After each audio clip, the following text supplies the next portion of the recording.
Hi there, and welcome back to the blog. Today we continue our social series with more on how to succeed on Pinterest. In our last video, Price talked about Pinterest's value as a revenue channel, and today we'll talk a little bit more about what it takes to succeed on the channel.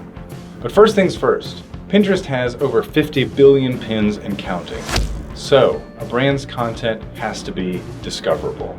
Pins aren't as ephemeral as tweets or Facebook posts. They effectively live forever, which is why Pinterest built guided search to serve users the most interesting and relevant content. As with any search engine then, brands need to optimize their content to meet users' queries.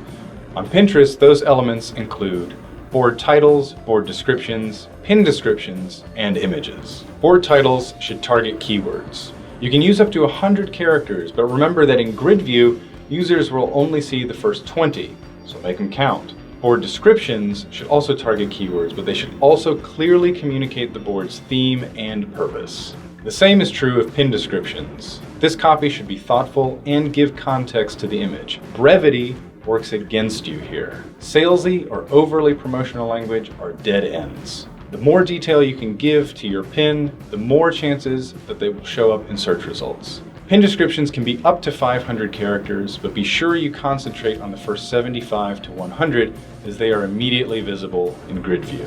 For example, let's look at Lowe's, one of the most successful brands on Pinterest. This board title targets the popular how-to category.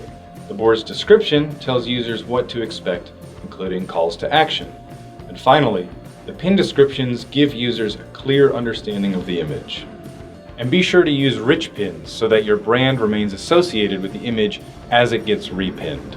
After optimizing Pinterest content, brands should then take steps to ensure their websites are Pinterest ready. Retailers pay special attention. Your users are pinning your content and sending it far and wide for others to find. Help these pinners help you. That means use high quality images and descriptive alt attribute tags in the HTML. Most pinners are using either the app or a browser extension, and the pin descriptions default to the alt attribute tag, and users are unlikely to change that text before hitting the pin it button. So, if Pinterest is a strategically important channel to your brand, then it's worth updating these tags to something more compelling than just a file name. That's all the time we have for today. Be sure to subscribe to our blog or our YouTube channel. And speaking of YouTube, next up, the Video Sharing Network.